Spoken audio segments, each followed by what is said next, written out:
Hello, Global Theater. My name is Jerry Fielka. Today is August 7, 2022. We want to thank Rob Grant and his amazing podcast. I'm probably wrong about everything. Today, it's an honor and a pleasure to be here with John Capek. John, thank you so much. Where are you calling in from? I'm calling in from Nashville, Tennessee, the home of country music, I guess. How cool is that?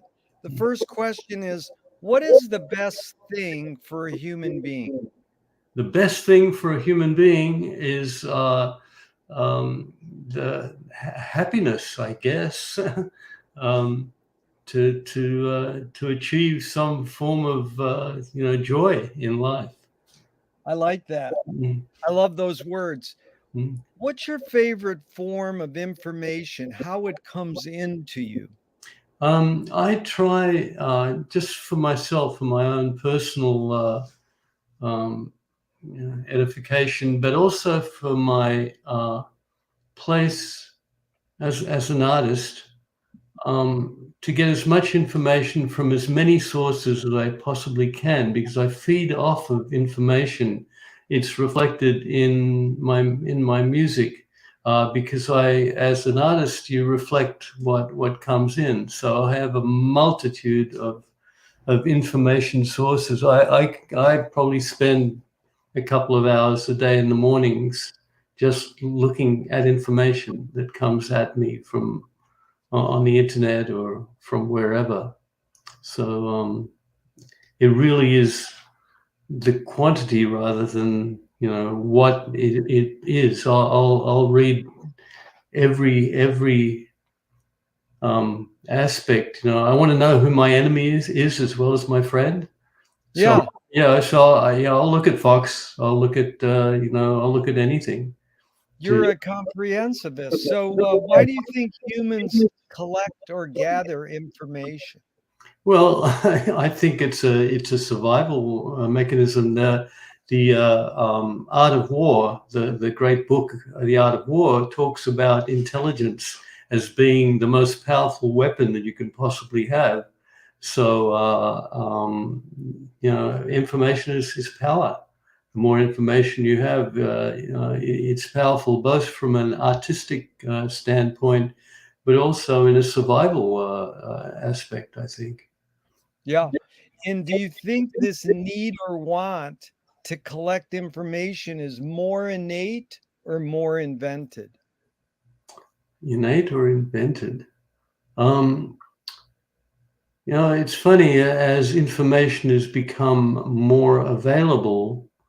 Uh, that is one aspect of it. But if people need to survive, if you need to survive hunger or pestilence or a plague or whatever, as we are in the situation now, in terms of a plague, information is gold. I mean, if you want to survive this thing, you need the information to help you get through it.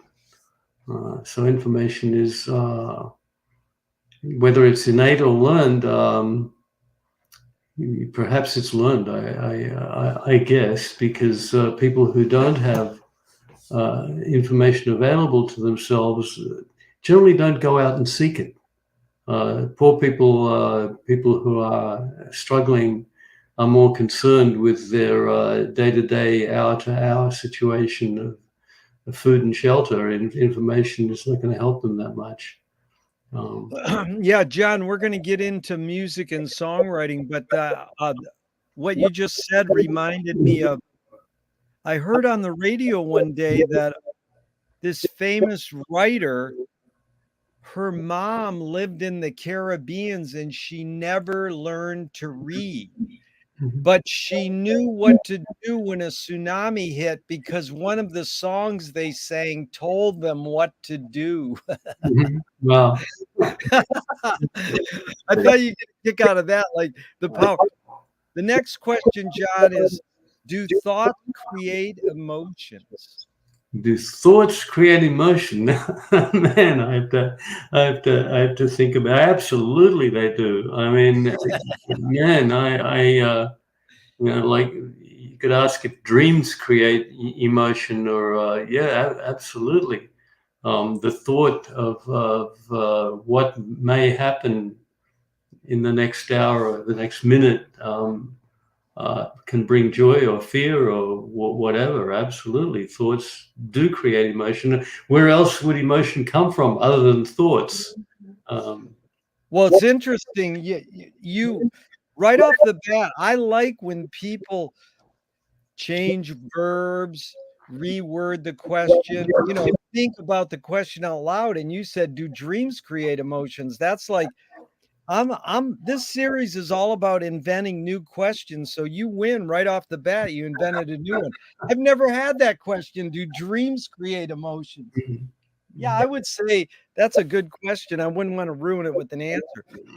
So I fill in the blank, John. I don't know what I think until I don't know what I think. For me, I kind of almost have to visualize it or verbalize it. I have to put it into some concrete form to bring it in, and it takes me back to dreams. I get a lot of information from dreams. So often when I'll go to sleep, I'll set myself up with a problem to be solved. And more often than not, the problem is solved one way or another, but it's solved in a visualization or a verbalization in some concrete form. So that's good. I like that because McLuhan says, I don't know what I think until I say it. Mhm. And Joan Didion says, I don't know what I think until I write it. Right. So saying visualize it or verbalize it is really cool. I like that. But there is another place for that, because music is totally abstract. So Yeah. if I'm often solving a problem or dealing with a situation, it can come out in a completely abstract form, in melody and harmony, and that's a whole other aspect of dealing with what the input of thoughts that can be expressed abstractly through what is an intensely abstract medium, which is music. It has no kind of rules or formula to it. Well, you must have ESP because you practically answered the next question. Can humans think without language? Oh, absolutely. I take great joy and power and whatever information from abstraction. So I'm a huge fan of the great artists, well, throughout the ages, but particularly you'll take Picasso or any of the great French impressionists, or Rothko, or what's his name,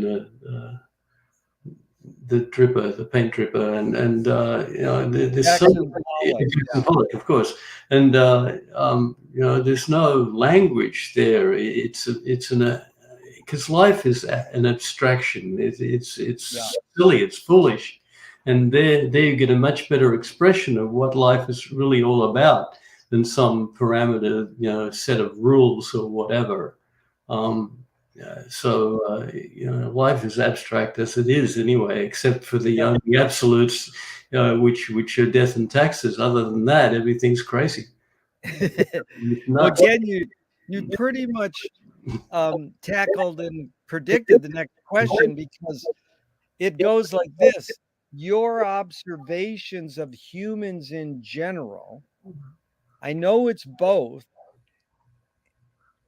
Are we more feeling beings or more thinking beings?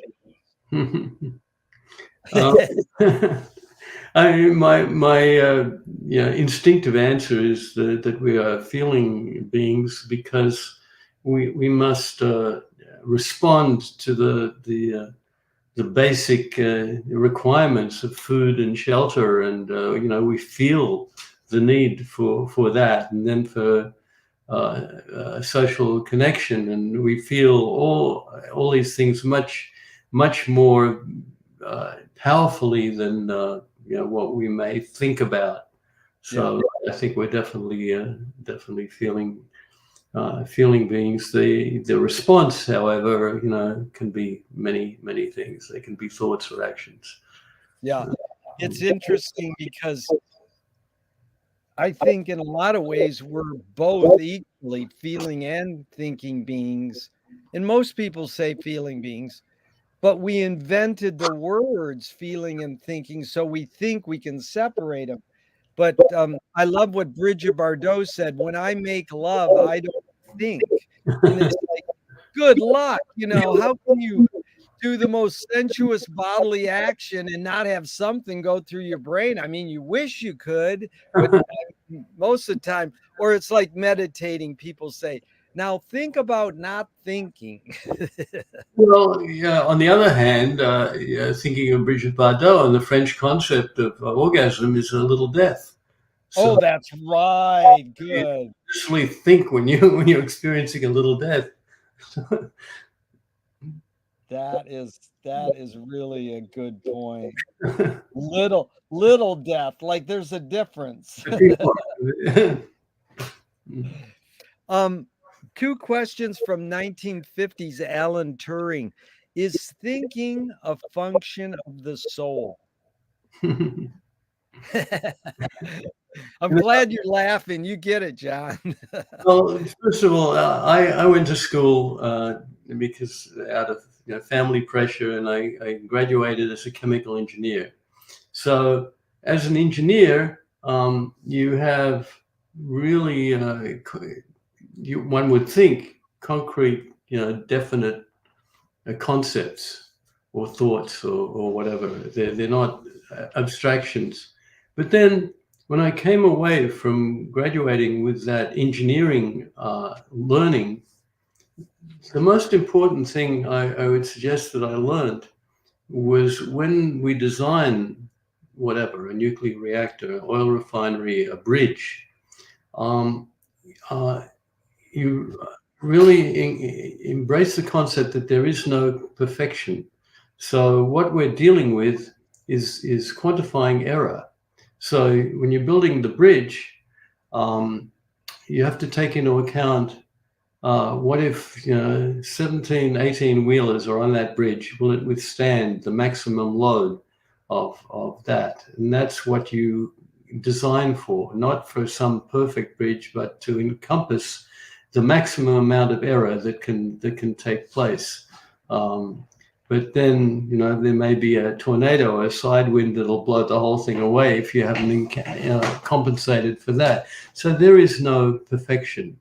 So, we live in an abstract world. It really is all kind of wonky and bumpy.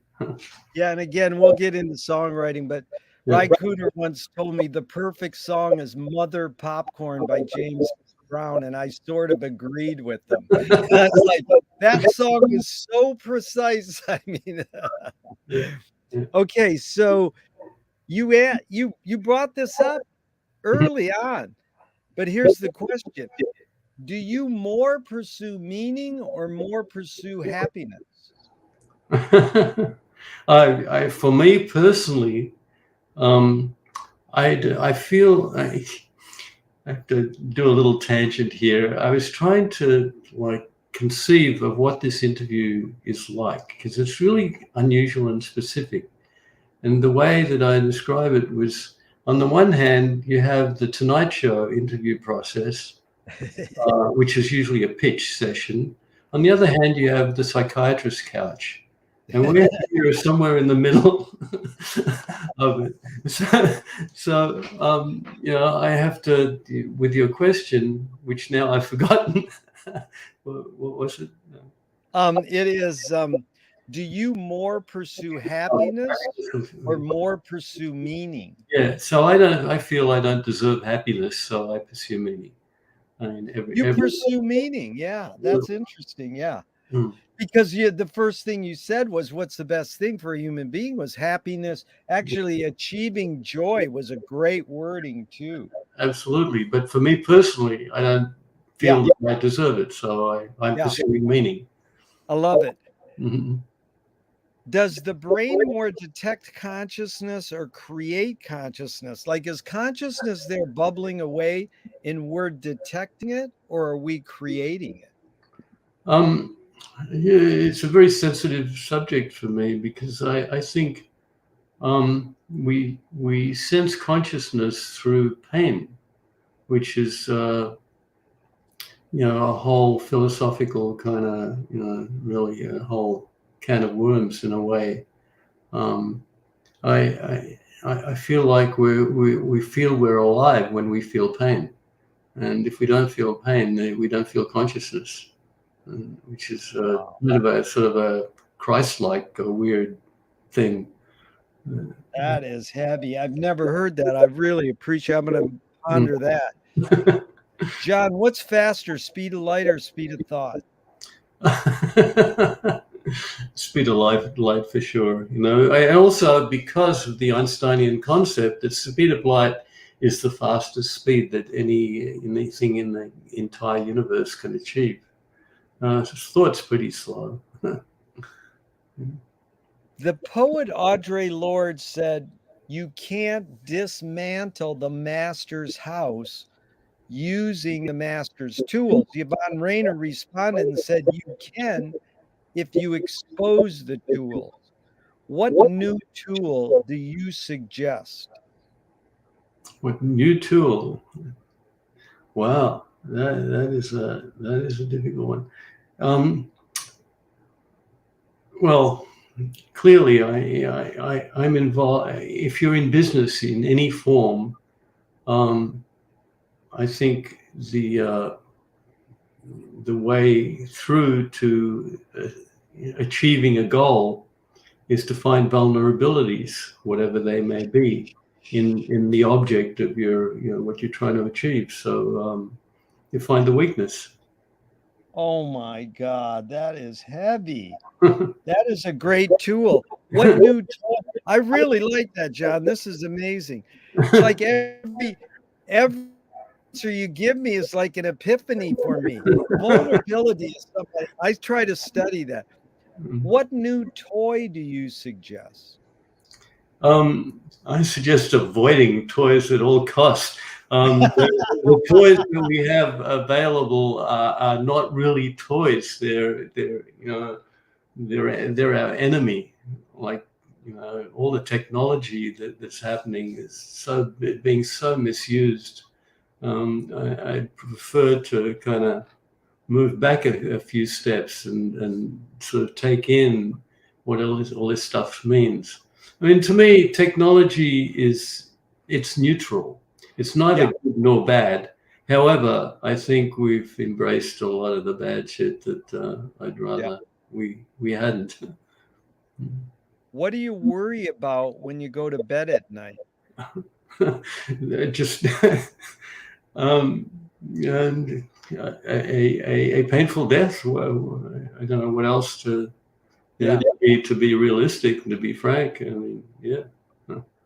I mean, both my parents experienced a very, very sad demise, and I would rather, in a way, have some control over how that might happen one day. So, Yeah. yeah. Excuse me. Marshall McLuhan learned from the poet Ezra Pound that artists are the antenna of the race. And by artists, I mean songwriters, painters, Mhm. all art. Artists are the antenna of the race, broadcasting and detecting the hidden psychic effects of our inventions so that we can learn to cope with what we don't like about the inventions. So I asked you, John, the question McLuhan probed his whole career. Why do we humans ignore the hidden psychic effects of our inventions, even though the artists are broadcasting them to us? I think I have an immediate response to that. That it's those messages are not necessarily there for the good. Charles Manson was a songwriter. Well, big deal. Those messages are just a reflection. What I do as an artist, I reflect what I see and what I feel. It's not necessarily, by definition, for the good. I would hope, I would hope it is. It's my object to be there for the good. But as we reflect, if you look at Picasso's Guernica, where he's reflecting, the most horrible scenes of war, where, just people hacked and dying and screaming. Is this for the good? Well, he's reflecting. You can take from it what you will. Yeah. But it's not necessarily there for the greater good, although that was certainly his intent. So that painting by Picasso, I pronounce it Guernica, but I like that. Guernica. He was finishing that painting in his studio in Paris, and a German government official was touring artist studios, and he walked in the Picasso studio, and Guernica's on the wall, and the German guy points at the painting and goes, "Did you do this?" And Picasso said, "No, you did." Oh, that's great. That is great. Yeah. What John, is interesting just about that painting? It looks like, I've seen the original years ago, and it looks like this huge kind of sketch, scribbled cartoon. But if you research back into it, there are books, thousands of pages of Picasso's research and preliminary sketches before he committed to that final version, and that I find that fascinating. Did not know that. Thanks for sharing that. I learned something. Do artists have moral obligation? Great laugh. Depends on the bank balance. I can have my obligation when I got money in the bank, and when I don't, I'll do whatever it takes. Yeah, I've been dying. I figured I had to come up tell you this one. Frank Zappa said, in order to be in the music business, you have to sell your cock and your balls. Really? He's right. It's a sad situation, but it is. And then on the Johnny Carson show, no, on David Letterman, Frank said, "I don't have any brown lipstick in my makeup kit." He was great. He was definitely a genius. Did I ask you this? Do artists have a moral obligation? Yeah, and I said, okay, I'm sorry. Yeah, Boy, I'm losing it. Okay, balance. Yeah. Yeah. Oh, that's right. Okay, sorry, man. Okay, next question. Are you more afraid of new ideas or more afraid of old ideas? I'm more afraid of the certain cycles as ideas come through the trajectory of history. We're in the dark ages, in my opinion, right now. It's the dumbing down. So you could call it new ideas. You could call Beyonce's new album a new idea, or whoever is currently recording in the current zeitgeist new ideas, and the concept that we have to adapt as artists as things change. But that idea, again, it may not be a good idea. And if I don't want to follow a good idea, I find myself somewhat isolated, but it doesn't seem like it's for the greater good. My interest is melody and harmony and poetry. And I'm not sure that current music reflects the best that there is in melody, harmony, and poetry. Wow, that's good. We're going to get into music soon. That was good. Can you conjure up your earliest memory ever, or one of them? Oh, yes. My parents My family goes back in Bohemia. I'm a Bohemian. That's how I describe myself. And originally, I was born in Bohemia, and I guess I'm a Bohemian. So my family goes back probably hundreds and hundreds of years in Bohemia. Hitler came and demolished everything, including all my extended family. Then the Russian invasion came, and my parents decided we're out of here. It's enough. And so my earliest memory is a carriage on a train going from Prague to Genoa, where we were going to catch a boat to travel to Australia. Australia accounts for my funny accent. So there was this cabin on the train with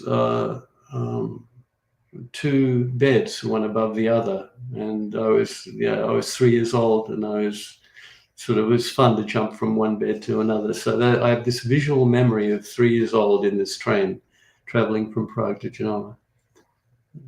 John, is memory more a curse or more a blessing? It's a very sad thing, because I don't think it's either. You remember bad things, you remember good things. But what's interesting to me is that if a woman remembered the pain of childbirth, truly, she'd never have another child. So we have the capacity to remove some of the aspects of memory when it's bad, when it's a negative memory. And a woman's greater instinct to bear another child, despite the pain, is a process of what we have as survival to get rid of negative memory. So I think we have both, but the negative memories get processed. Certainly mine do. I find it very difficult to remember a lot of the bad things that have happened in my life. Yeah. Tell me someone within your immediate family, then outside your immediate family, just briefly, who had an impact on you, and what specifically was that impact? Sort of like a role model. Well, within my immediate family, I only really have my parents and my sister. Everybody else was wiped out. So my father's impact, he was born in 1907. So he was born in really almost the Victorian era, very ultra conservative, very kind of staid, kind of militaristic person. But he had a tremendous sense of art and architecture and interior design and painting and music. And he was the first person to sit me on his knee and have me play at 2 years old. So his influence artistically, despite his rigid conservative outer being, was I guess my biggest influence inside the family. Outside the family, I had this rogue rebel friend of the family. They described me as a very naughty boy. He was 4 years older than me, and he was about, I must have been 7, 8, 9 years old. And he said, "You know what men and women do? Men takes his cock and he does this with it." And I thought, man, my parents wouldn't do that. Along with that, he played me he had a bunch of 78 records and played me my first records, the Ink Spots and the Platters, and really early R&B that he had, and had this, again, this was considered to be very sort of evil at the time. And, so I had my first influence of black music basically from him as well. That is so cool. Charlie. Charlie. Yeah. What a great guy. Very interesting guy. Did your parents raise you a particular religion? What was really interesting about my parents it's a little bit of a story here. The equivalent of Martin Luther in Bohemia was a guy called Jan Hus, Hus, who was protesting against the excesses of the Catholic Church in the 1600s.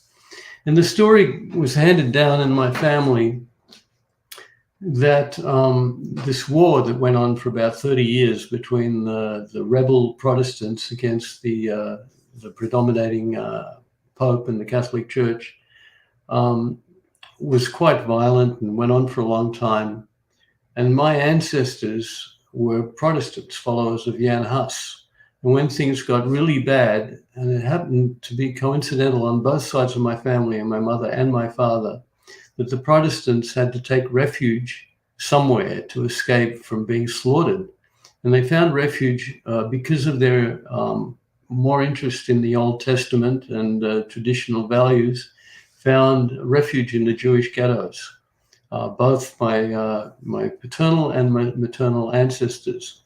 So, and what's interesting is the predominant gene in my family is all blonde hair and blue eyes, and sort of a ecumenical, sensibilities. So, my father and both my father and mother were almost non-religious. In the early years, in the 20s and 30s. And then Hitler came along, found their names in the register of Jews in Europe, and told them that they were Jewish, where they kind of didn't really care, and carted them off to Auschwitz, as with all the rest of my family. So the identification in terms of religion for me is not entirely religious, but it's an identification with my heritage. And I became a Jew because Hitler told me I was. Wow. More than any kind of, the only particular thing that I identify with that's really interesting for me, both as an artist, as a person, as a human, is the abstraction of the nature of God. So the nature of God being, in the Jewish tradition, God has no name. And that really appeals to me, because if there is a God, it is so enormous and so great. How can you identify it or narrow it down to having a name? It's sort of an abstraction. And I get that. And that gives me a certain sense of spirituality because of this enormity of the concept. So sorry for the long. No, Yeah. don't be sorry. I welcome anecdotes, stories. That was beautiful. You taught me a lot again. John, do you pray? I do. Yeah. And it's every morning, 6 days a week, I do a combination of Tai Chi and yoga to kind of settle myself and get ready for the day. And within that, there's sort of a concept of prayer. I don't know what you would call it, but it's sort of to affirm. It's an affirmation, in a way, of what I just talked about. This kind of abstraction. Yeah. If God does exist, what do you want God to say to you after you die? Well, you tried to minimize the bullshit. Not quite. Didn't may not have succeeded, but tried to be true. Beautiful. Yeah. Do evil people exist, or does evil use people as a vehicle? I would suggest evil people exist, and I think we deal with them in this current zeitgeist.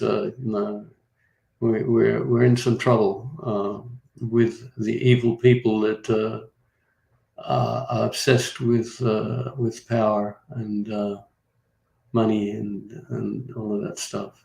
Yeah. Yeah. The follow-up is, how do you advise someone to deal with an enemy? And I'll set up with a few modern thinkers. Alan Watts says, if you acknowledge your enemy, you empower them. Cope Coppola stole from the mob and the samurais. Keep your friends close and your enemies closer. JFK said, forgive your enemy, but don't forget their name. Fellini says, I need an enemy. And Walt Whitman says, I no doubt deserve my enemies. So it's a lot of thoughts, John. The basic question is, how do you advise someone to deal with an enemy? But first, how would you respond to Alan Watts? If you acknowledge your enemy, you empower them. I'm a fan of Alan Watts. I've been following him for many years. I lived in Los Angeles for many years and listened to the radio show that he did. So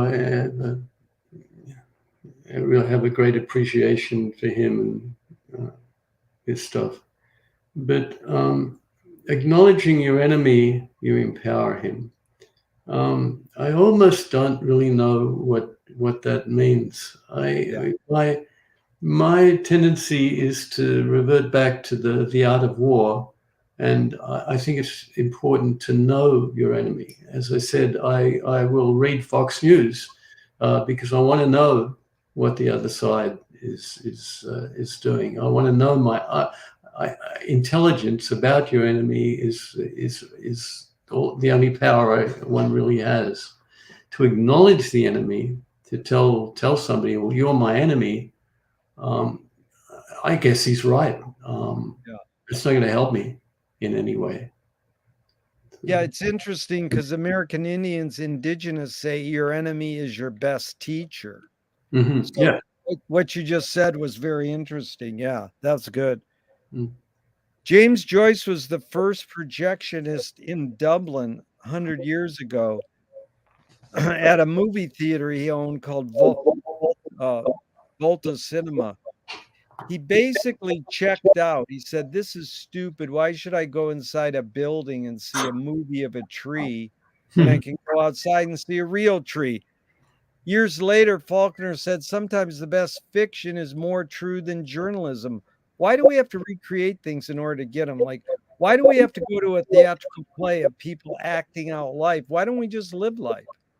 I think McLuhan is the answer to that. You know, the medium really is the message, and the medium gives you an entirely different message than the reality. Seeing the tree in the movie theater is an entirely different thing, and of great value. You know, as is the real tree. They're just entirely different concepts. Yeah. It's like listening to a record or seeing the live show. Totally different. You know, they're not even, in the same. There's nothing about them that's similar. Very interesting, because it leads into just walk us through. You're studying what, chemical engineering? Is that what you said? That's what I went to school. You go to college to study chemical engineering, but your friend Charlie was turning you on to music really young. Yeah. Tell me the tipping point when you said, well, I can write music, I can play music. Like, when did you go, I can do that? My father he was an engineer, a graduate engineer, and had a business, a consulting business, mainly based in the food chemical industries. So it was the perfect place for me he wanted me to join the business when I graduated. And his area, in chemical engineering, you deal with pharmaceuticals, with nuclear stuff, with chemicals, with food, and a lot related to food. His area of specialty was the manufacture of chocolate, which was really a lot of fun. So he sent me at 19, and I went around the world to study, how chocolate was made, to Switzerland and France and all over the place. But when I finally graduated, which was a real struggle because I was splitting myself between my musical kind of, what I wanted to be and what I had to be to please my father. So this was the conflict. When I graduated, I joined the family business, and my father got a job to build a storage tank for this German cologne, 4711, which held about $2 million worth of the essence of this cologne. And it required certain specifics in terms of welding and construction and whatever. And the thing was set up, had $2 million worth of essence in it, and it started to leak. And I had learned in my chemical engineering studies what kind of welding needed to be done for this particular storage tank. And he didn't know, started to leak. And we had this enormous argument. And I was, for tax purposes or whatever, I was a director of the firm. And I had the power to fire my father. So when this happened, I fired him. Wow. You're out of here. I'm going to take over. I'm like 23 years old or whatever. And he got pissed off and left for a day. And then I came home and we had it out. And I said, I can't do this. My heart's not in it. My spirit's not in it. Even if I was, you're fucking it all up. And I don't want to do this. I'm out of here. So that was the tipping point, but not yet, because I didn't have any source of income. So I got a job as a school teacher, and I taught mathematics and science to 7th and 8th graders in the industrial suburb of Melbourne in Australia. And I did that for a semester. And then the band that I was in the band started to get successful and wanted to tour. And so the band leader came to me, who's now a huge star in Australia years later, came to me and said, you got to either commit to the band because we want to tour, or, leave your day job or leave the band, one or the other. So I left the day job, joined the band, and 2 weeks later the band broke up. So I'm completely stranded. I have no job, no band, no nothing. And so depended on my girlfriend and my family for some help. And I started teaching piano and joined some bands. And that was my entry into the music business, a whole kind of caving in of one thing after another. That's a really good description of that story. But John, one thing is, were your parents giving you piano lessons or telling you to take piano lessons, or you self-taught piano? No, I was considered a child prodigy at 2. And my father, or 3, my father took me to a teacher at 3 years old. My father was a trained concert pianist. He had to make the same decision when he graduated, and he chose the engineering route, although he could have become a concert pianist. So he sat me on his knee when I was 3 years old and I'm already playing. So he took me to a teacher at 3, and I went on from there. So full classical background. Besides being a piano player, what's a tipping point where you said, I can write lyrics and music? I had, I don't know if it's dyslexia or whatever, but I found it really, and I still find it really hard to sight read, to read music. It just, the eye to the hands doesn't quite work. Never did. So I started to make stuff up, because to compensate for the inability to read music properly. And that was part of it. But Charlie was the other. When I heard this music, it was just magic to me. Right. You're talking about James Brown or any of those. Even the early R&B prior to rock and roll was fascinating. Which is really interesting. I should bring this up. When I was really little, from the age 3, 4, 5, I had a radio in my room, and it was a shortwave radio. And from Melbourne, Australia, I was able to reach the Voice of America, and the Voice of America had, in the middle of the night, had these amazing jazz programs. And it was a guy, Leonard Feather was one of the hosts, who was the editor of Downbeat magazine. and there was another guy, and they were playing Thelonious Monk, and they were playing Count Basie and Duke Ellington.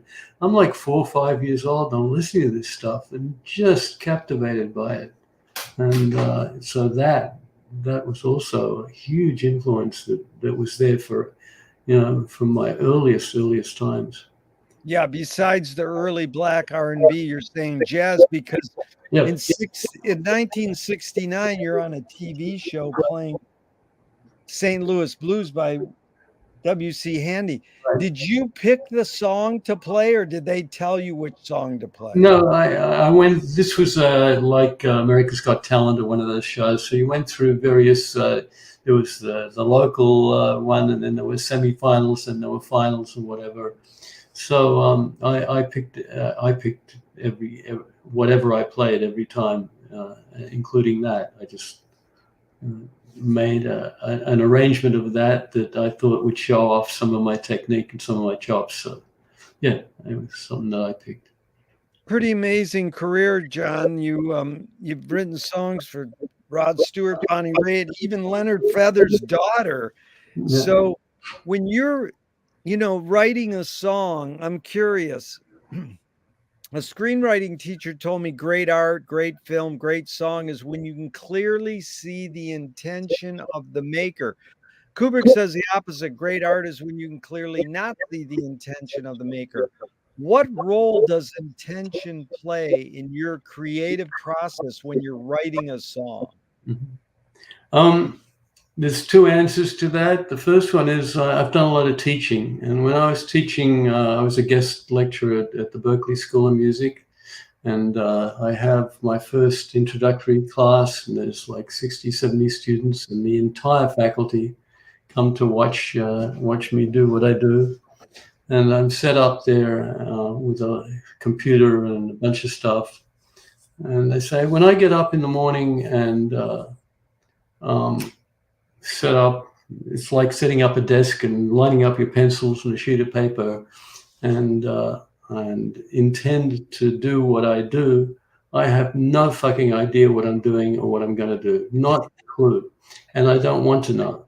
Yeah. There's a certain Zen approach to that, to being open. So when I was talking about my yoga and my Tai Chi and what I do in the mornings, it's really about inviting the universe in so that I can then reflect it back. I don't want to know. So there's no intent whatsoever.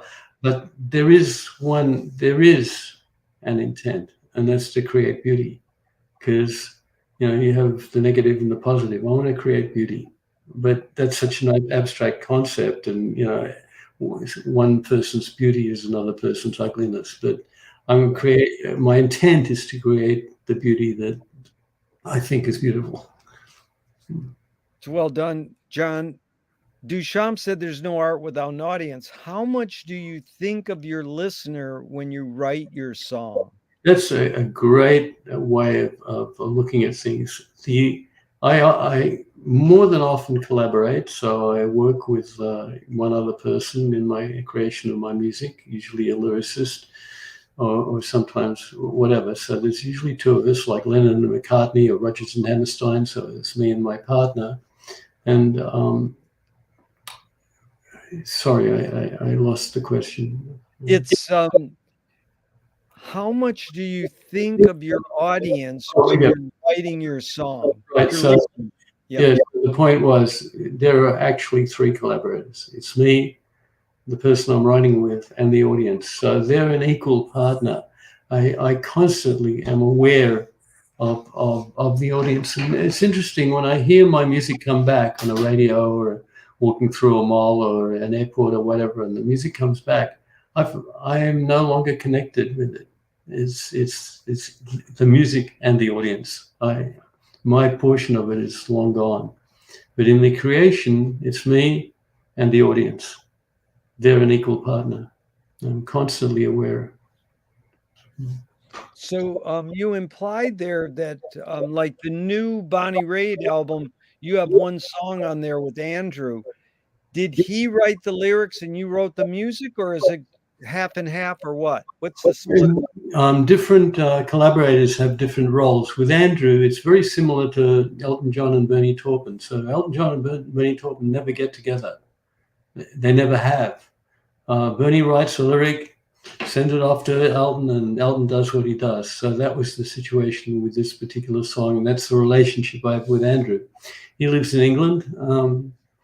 Sent me, this finished lyric. I set it up on the keyboard and found the melody and the musical place where it goes.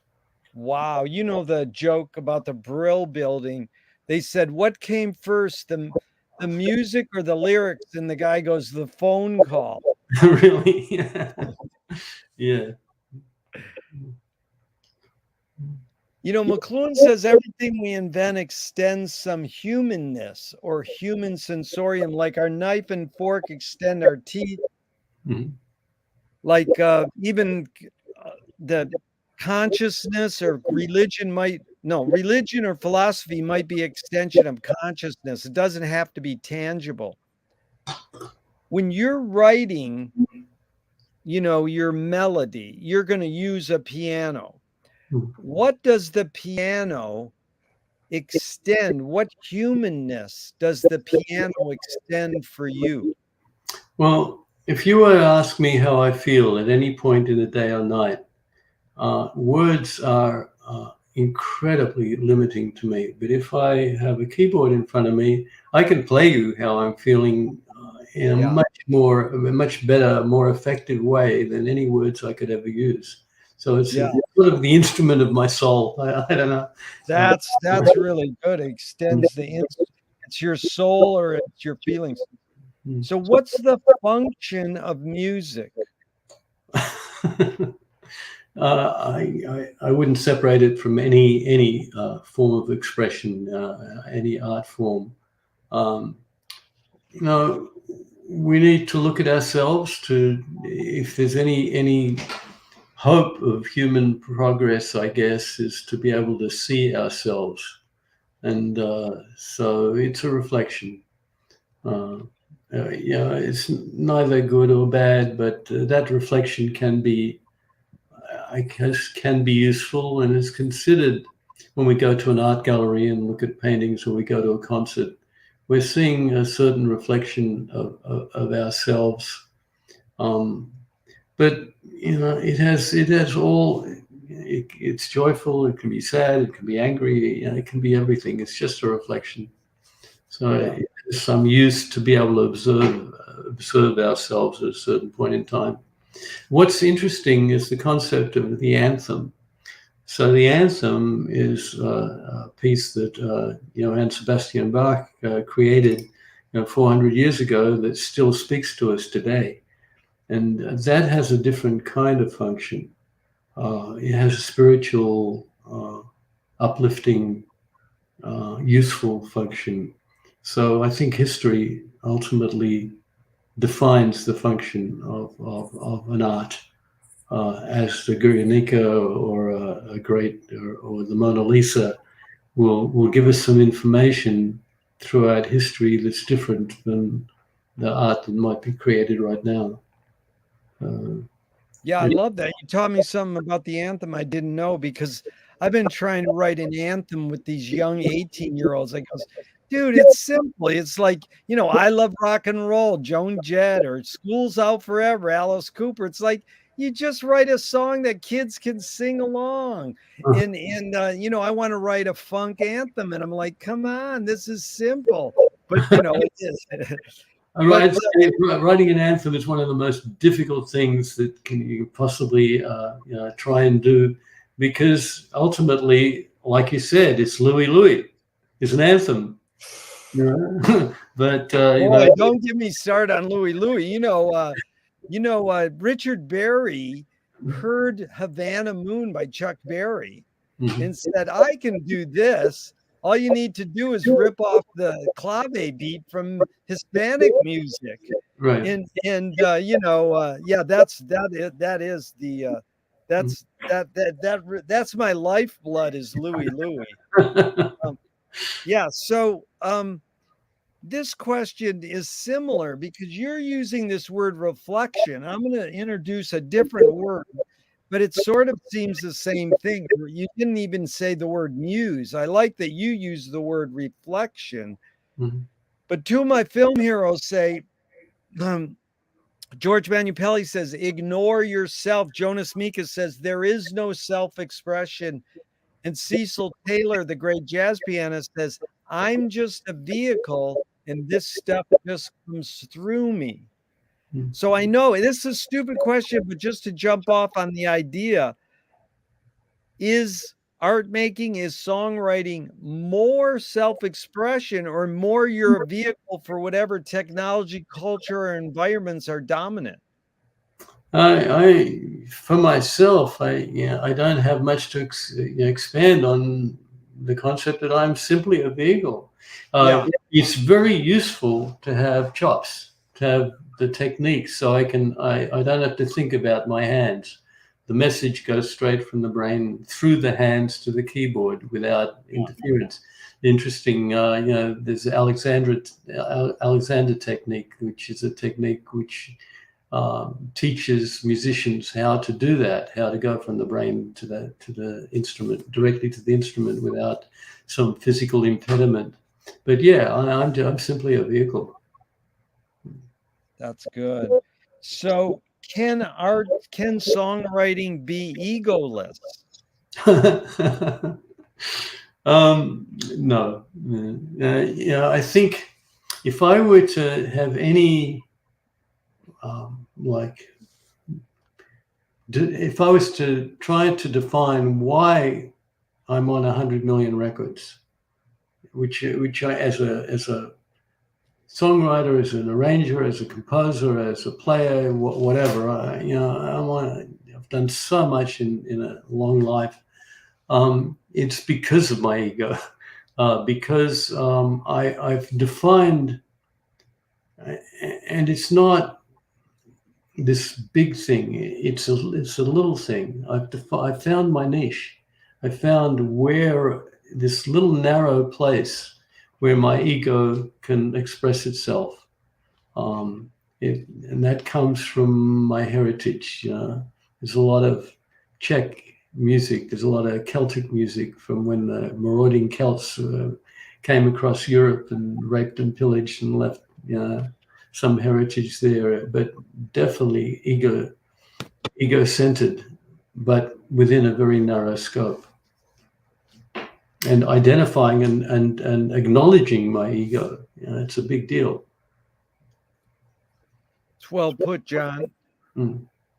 Ben Ratliff, he's a music writer.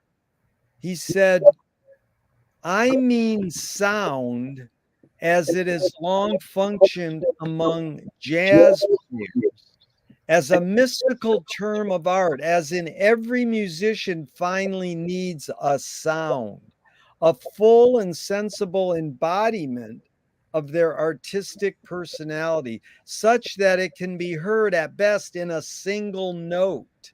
So, he gives an example, Miles. I mean, we can pretty much nail Miles in a single note. I mean, you need a few more, but and he put it in 2 words, fragile and pointed. That's his sound. And then Coleman Hawkins, ripe, mellow, generous.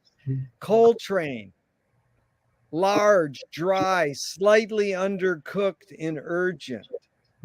So if a music writer was going to describe your sound in a couple words, what adjectives would you feel most honored that the writer would use? I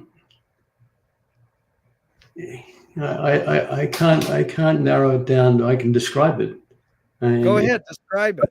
It's Black Church and it's Celtic, and you could combine those two, and that's my sound. Church and Celtic, that's good. Yeah. And the influence, the jazz influence, would be a little different from all the references you had, but it's Thelonious Monk, because Thelonious Monk, to me, is the Mark Rothko or Jackson Pollock of music, where you utilize accidents. I mean, he went to stuff that was right out there on purpose and then made it make sense and put it into a context that was great. So I that would be my other influence, where I'll go to a place that doesn't necessarily make sense and then find my way out of it. Yeah, my friend Dougo, one of the greatest artists in Venice, California, he said Thelonious Monk heard all the notes Charlie Parker heard, but only decided to play some of them. That's great. That's great. Isn't that a great? And then the question I asked about Monk is indeed perfect follow-up. Monk said there's no wrong notes. Exactly.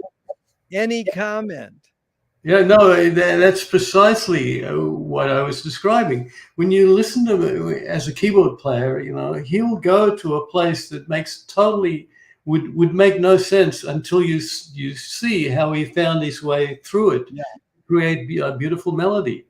Yeah, absolutely. Yeah, I love listening to him. So you touched on this. Aaron Copeland says the 4 elements of music are melody, harmony, rhythm, and tone color. Mm-hmm. And you said you're focused on melody, harmony, and poetry. Because of song. Because of lyric, you mean? Yeah.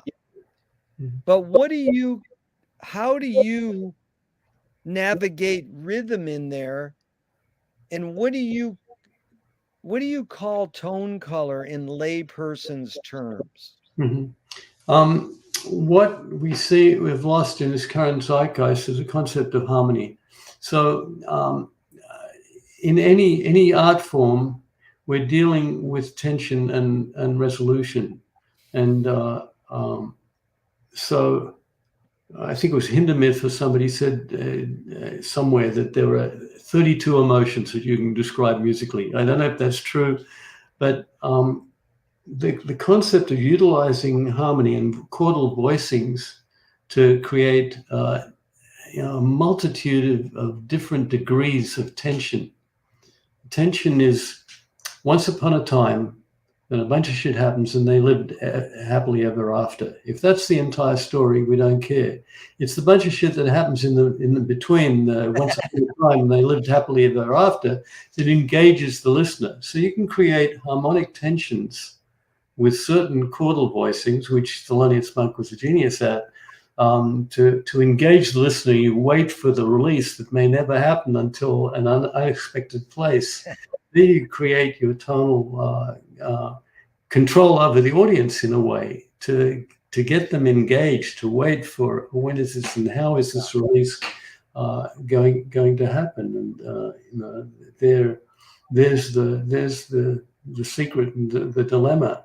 The audience may not be that receptive to that kind of music in this current era. I don't know. No. Yeah, John, that was beautiful because you evoked McLuhan. He said the gap is where the action is. In between. Yeah. That was beautiful. And so another friend of mine resonates with Dave Liedman, the great jazz saxophonist played with Miles. Liedman said head, hand, and heart. But my friend Eddie LaGrossa calls it technique, theory, and taste, the 3 T's of music. Technique, you can learn how to play it. Theory, you know what you're doing. How does one acquire taste? Well, I have to disagree with the other guy because theory has nothing to do with it. I have no theory whatsoever. I've invented chords that never existed. But how does one acquire taste? This is probably the great dilemma of my entire existence in life. The concept of beauty. I'm obsessed with the idea of quality in all things. What constitutes quality? A great craftsman, a wonderful carpenter. It could be a great plumber. Whatever. Quality is I don't know how you really bring that to the arts. and the concept of taste. It's a really difficult question and can be considered subjective. The only guideline that I can conceive of and think of, and which I've had some benefit of, is the viewpoint of history. So if you look at some great paintings from the 16th century that still work today, maybe that's related to taste. For me, the greatest composer that ever lived, the greatest maker of music that ever was, is Johann Sebastian Bach. And if you listen to what he did and how he did it and what he created, there's no question in my mind of a lack of taste. Everything that he did has a pristine quality to it, like a beautiful, anything of great beauty. So I think history really is going to inform us. That's amazing, because usually people say exposure. And history is a really important. I'll give you an example. Billy Wilder said black and white is more true than color. Well, we live in a color world. Why would black and white be more true than color? Because we've seen black and white photographs for so long that we think that resonates more true than if you had color photography from day one. That's my guess on it, but it is, it's a funny twist. A couple more music questions, John. McLuhan said that song is slowed down speech. The reason cultures have different musical taste is ultimately connected to language difference. Any Yeah, I would completely disagree, because there's a huge amount of music that has no words, including all of the entire classical repertoire, other than operas and stuff like that. So my fascination and my entire kind of creative being is related to the message that music sends, that where there are no words. And the music that I can put to words reflects those words in a manner that is unique to my expression. So I think the words are incidental and can be great when they are poetry. I'm not interested in, when I write, I'm not interested in words that are specific. I'm interested in words that are almost as abstract as the concept of music, that engage the listener and have them interpret them in whatever way they want. Right. So this is the follow-up question, because you led right into it again. You must have ESP. Tell me an instrumental that makes you laugh. Man, there are so many, particularly from the 50s and 60s, that makes me laugh. I just, there are many, I just can't think of. That's all right. What's more fundamental, music or language? Fundamental. Yeah, that's interesting, because if you look at history, there was music before there was language. There was rhythm, and so I guess it's more fundamental. And a child, a baby, will resonate, to music before they resonate to language. So it is more fundamental. Yeah. What was the motive of the cave artist? I think, the thing that we have as in our consciousness as human beings, the way we relate is through storytelling. We tell each other our stories. that's when I get together with my buddies at the pub every Tuesday night, we relate the stories of the week, what we did, what we experienced, what was going on, the drama, the happiness, whatever. And we tell stories that once upon a time and they lived happily ever after. And I think the cave drawings were storytelling. I mean, I killed this beast, and here it is, or whatever. Great filmmaker Hollis Frampton said, narrative is born among the animal necessities of the spirit because we're waiting to die. Can you forget to die? Can you forget to die? No. I think one of the darker aspects of being an artist and spending one's waking hours or even sleeping hours as an artist is the concept of death. It is always there. It's one of the only absolutes that we have, and so to embrace life, to express art is the gift, and then it's over. John, what's the difference between narrative and storytelling? To tell you the truth, I don't know. I'm not sure I understand. I think, as I mentioned before, I think all communication is storytelling. Yeah. What's more important, conviction or compromise? I hate the word compromise. If I was to compromise, I would never have had a career in music.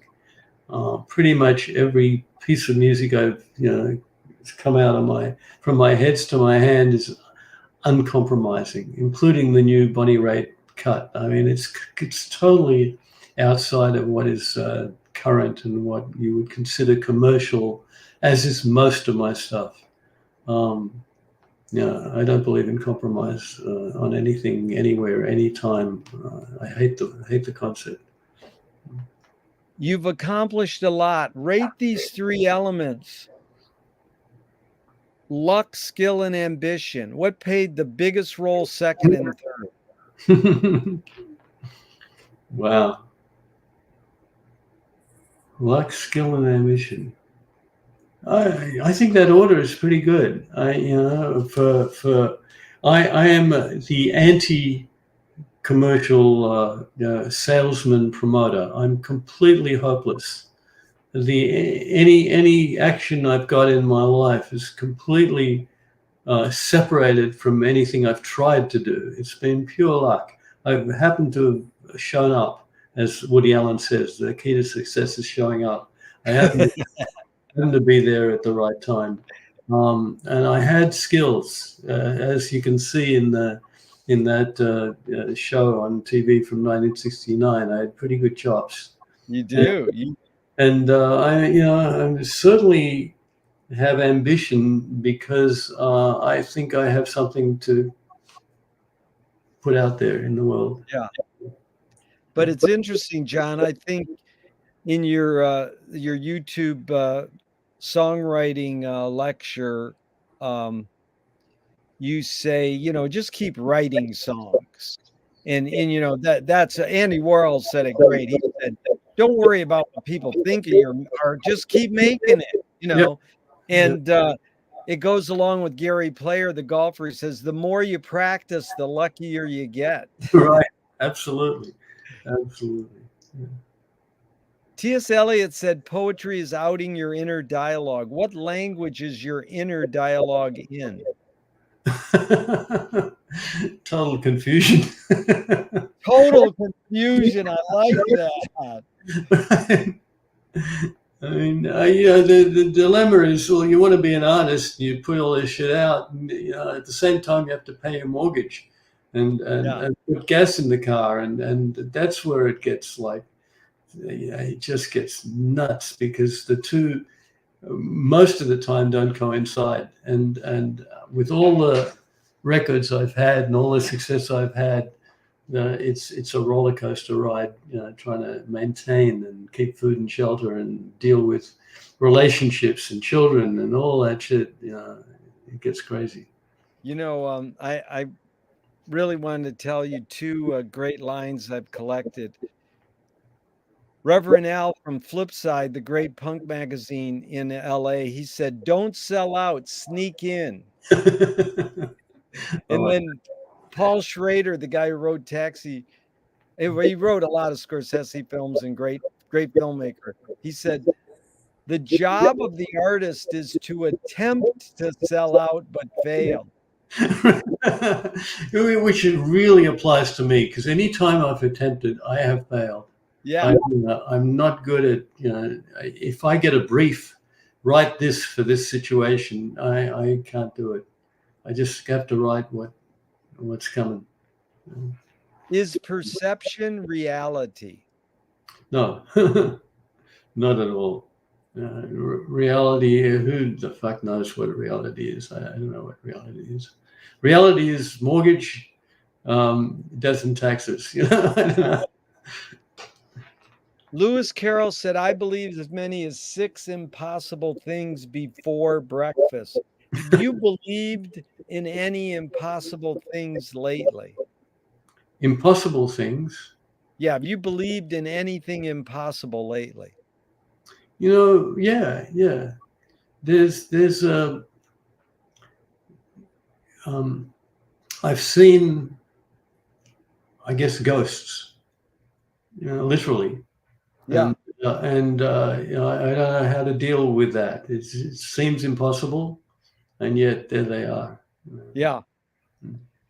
John, tell me one major element of your songwriting creativity that's changed and one major element that stayed the same in the many years you've been doing this.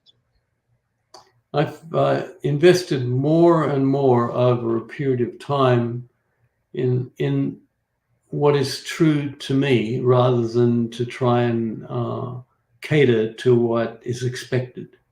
Ah, So that stayed the same or that's what's changed? it's a gradual process of getting more and more and more into what I know, rather than what is expected Yeah. commercially of me. So, That's what's changed. What stayed the same? well, um, what stayed the same? Um, there's a negative side of it, which is a complete lack of confidence in my ability as a promoter and a salesperson. And Yeah. I've never been able to develop that, to the next step. It's just I'm stuck there. Yeah, that's interesting because it's what you talked about, Monk, and Moshe Feldenkrais works with healing and movement. He says it's literally possible to identify weakness, incorporate it to become a strength rather than we're normally taught to overcome a weakness. Mhm. Tell me a weakness that you turned into a strength.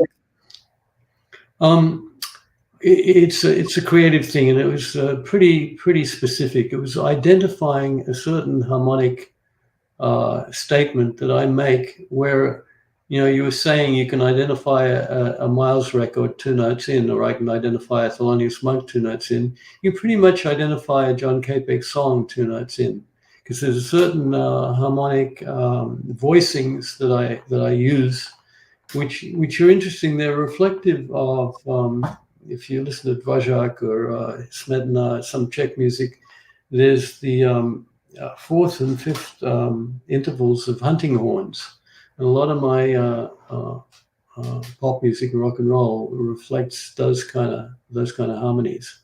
So they pretty much define what I do musically. Dude, that sounds like Gerald Wilson. He said that the Russians invented bebop. And I should have wrote down the specifics, but it's something like that. But it also sounds like what Stravinsky said. He sort of just ripped off, well, didn't rip off, but utilized folk music. Mm-hmm. You Folk. know, Yeah. yeah, no, the folk music of All right. his Right. country. Yeah, Yeah. What's anger can be a productive emotion when fill in the blank. Um, when it's not going to put me in danger, but I have no problem expressing anger when I know that it's not going to react and getting me killed. But Yeah. it's useful, it gets out, it needs to get out. What's the most significant difference between men and women, physical aside? Between men and women, physical aside, men are obsessed with problem solving. What specifically can I do to change a situation? Women are emotional. Yeah. There's a line, John, that goes, "You create what you resist." I don't mean you, John, but in general, one creates what one resists. Bob Goldthwait, the comedian, morphed it into "You are what you hate." James Joyce said, "It's a curious thing how your mind is super saturated with the religion in which you say you disbelieve." Okay. And Louis Buñuel nailed it. He said, "Thank God I'm an atheist." I love that.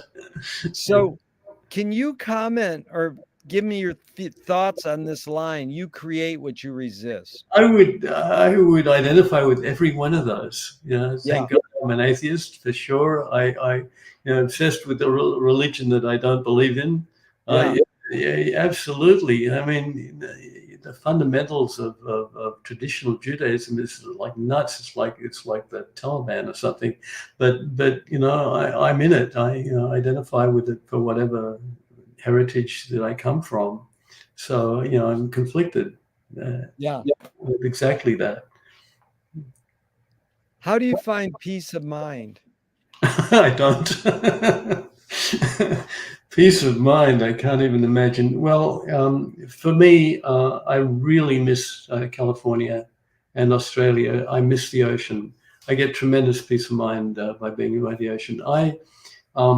Just a little side story. I went through an incredibly difficult divorce, and the first weekend came up where I was alone, single, relieved, and great. But I knew that Saturday night, if I went out, I would hook up with another crazy woman, and I didn't want to do that. So I took my bike, I took it down to Santa Monica, and I went on the bike path, and I rode to Palos Verdes and back to get so tired that I wouldn't be able to go out. And that got the endorphins happening on a Saturday, and I thought, this is great. So I went on the Sunday, stopped in Manhattan Beach, had a glass of wine, went on a little further. Once I rode all the way to Long Beach and rode all the way back. And I did that every single weekend for years in LA. Can't do that in Nashville. But that brought me peace of mind. Oh, that's me all the way. I take 3 bike rides a day. I ride to the boardwalk on Venice is amazing. Yep. It's an amazing place just to hear music. You'll die. I met let me just ask you really quick. Can we go a little over 90 minutes? Sure, absolutely. Okay, because I think you'd appreciate this. Buzzy Linhart, he wrote "You Gotta Have Friends" for and Bette Midler and Barry Manilow made lots of money off it, but the mob owned his publishing. Oh, no.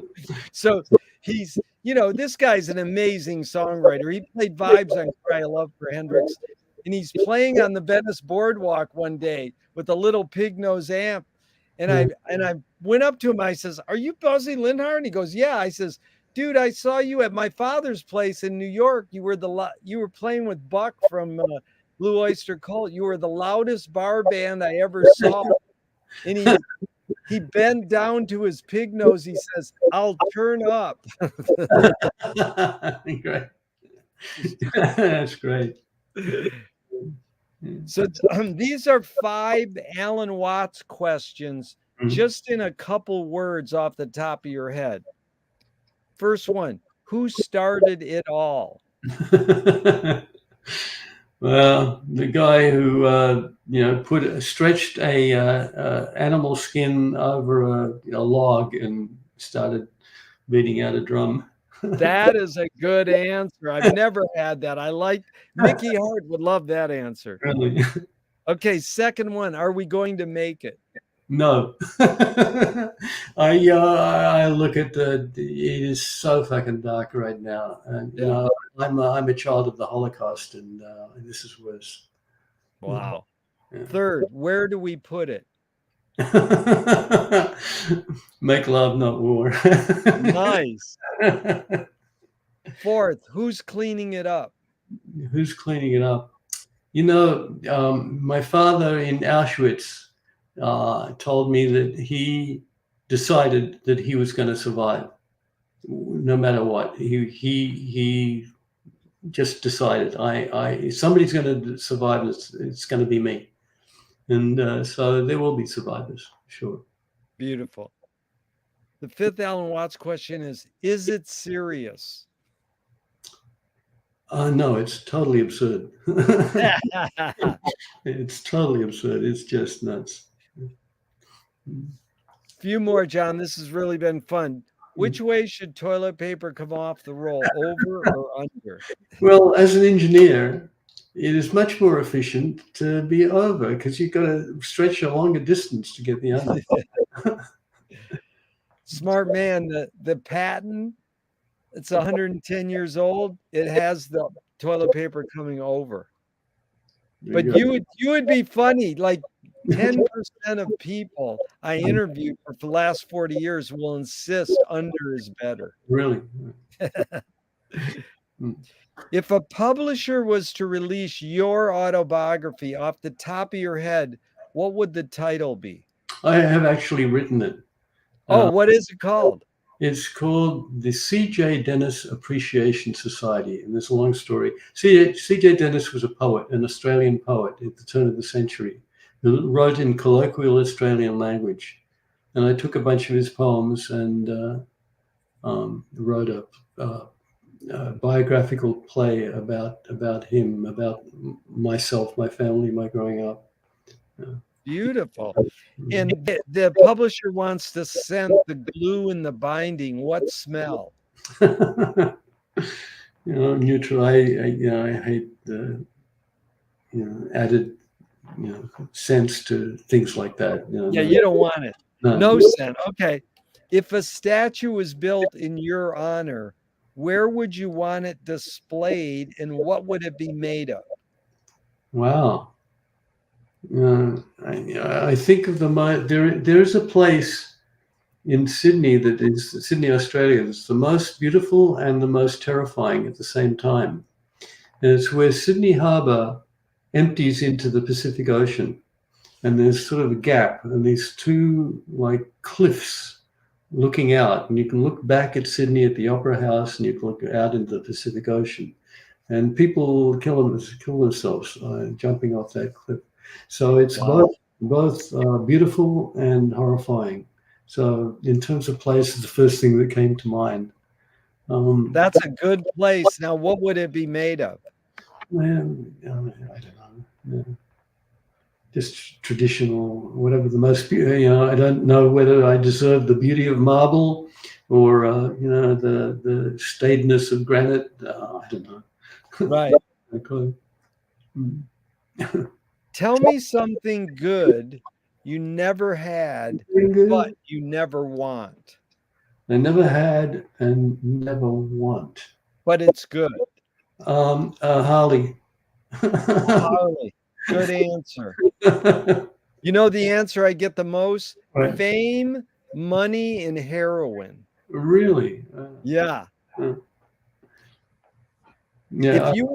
If you were in a vat of vomit up to your neck and someone threw a bag of shit at your face, what would you do? Get me the fuck out of here. So Thornton Wilder, great playwright, said, art is confession. Art is the secret told. But art is not only the desire to tell one's secret, it's the desire to tell it and hide it at the same time. John, you've laid your cards on the table for 90 minutes. I'm not insinuating you haven't already answered this, but what's it really all about for you? You know, I think I have a wall full of awards, platinum awards and Grammy nominations and all that sort of shit. It's communication. I think I have something to say that has some value. Yeah. My objective is to create anthems that are, a lot of my songs are anti-war songs. Nice. Lyrically. So there's a statement there. And I guess to create beauty and to communicate that and to make things better than they are. It's beautiful. That is high aspirations, and I've heard your songs and they're gorgeous. I really appreciate your music. But you brought up something that's interesting there. In fact, another sort of activist folk singer, Utah Phillips, said anarchy is making rules for yourself, not others. Mm-hmm. Who's entitled to make the rules? Wow. Yeah, that's a dilemma, a historical dilemma, because Plato said, we'll have the intellectuals and the senators and the high, people, they'll make the rules. Here we theoretically elect people, and that's not working out too well. Then you have the religious people who are making rules. Man, and now we have a culture where we're essentially worldwide looking for daddy. The guy from Hungary and the guy in Brazil and the guy here. They're the father figures that we're all missing because democracy is too complicated. We want one guy to tell us what to do, and even democracy, we have a 50-50 Senate. What does that really mean? So sadly, I don't really have an answer. And if I had a choice in the moment of this most spontaneous choice, I'd let the artist rule. I love that. That's what someone has. There's a great poem that says poets should be the legislators, the government officials. Yeah. Let the artists rule. Shakespeare and Oscar Wilde and Homer, maybe they had a better take on what life's all about than these other guys.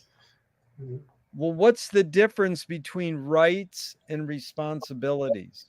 I have children. I have 2 children. So the responsibility takes over and has taken over when, human children are vulnerable. They can't do anything without the parents' involvement. So, responsibility comes first when it comes to those kind of situations. How do we keep our governments from going to war? Follow the money, I guess. It's interesting that we've just legislated some new taxes on corporations. I think that's probably a good thing, but the armaments industry pretty much runs the planet as it always has. You look back at the history of the First World War, it really was all about armaments. It was people arming themselves, and I don't know. Well, do you think hate is more innate or more invented? The act of hating. It's a fear response more than anything else, I think. So it comes from both ends. From the people who have no power, they respond in fear. The people who run things, like a Hitler or a Stalin, create the situation that engenders the fear that then roller coasters itself into trouble. Yeah, we call that create the disease and offer the cure. Exactly. Yeah. Just a couple more, John. I really appreciate your time. This has been truly enlightening. There's what's the cultural shift you see developing today that inspires you? That inspires me. Oh my. My inspiration is a resistance because the cultural shift is going in a direction that I completely did not identify with. So the inspiration is to fight against that. Yeah. I'm reacting against what I see. I see nothing good Yeah. in the current trends in pretty much anything. Well, then the final question, I'll explain the first and second question after you answer it, though, because it follows up perfectly. What gives you the most optimism? Ah, you know, wow. Let me think for just a minute. No, no hurry. That's fine. I have to point to my wife. She's sort of my opposite when it comes to life's reflection. She sees the good where I see the bad. Yeah. She is sort of an inspiration to look at things in a different way. She keeps a home in a traditional sense. If you asked her what her function is in life, she would say the care and feeding of John Capek. She's That's beautiful. wonderful person who I love dearly, who's an amazing homemaker, an incredible cook, an incredibly talented artist as well. She has her own career, completely separate from mine, that is actually moving along really well. We're looking at some good things. So she's the optimist, and we both come from incredibly dark histories, with both my parents having been in Auschwitz. Both certainly my family completely wiped out, eliminated. She comes from a background of abuse, and we both sort of embraced artistic expression as a reaction, a response to where we come from, to express ourselves in a positive way. So, yeah. Well, that was a beautiful answer. That's what I usually get is what the last question I got is from what they asked Groucho Marx at the end of his life. He says, what gives you the most optimism? And he said, other people. And usually people say youth, young people. But I always say, again, I would say my wife, hugging my wife gives me optimism. Yeah. And then I'm lucky. And then the first question is what is the best thing for a human being? My friend studied Wilhelm Reich, and he says the best thing for a human being is another human being.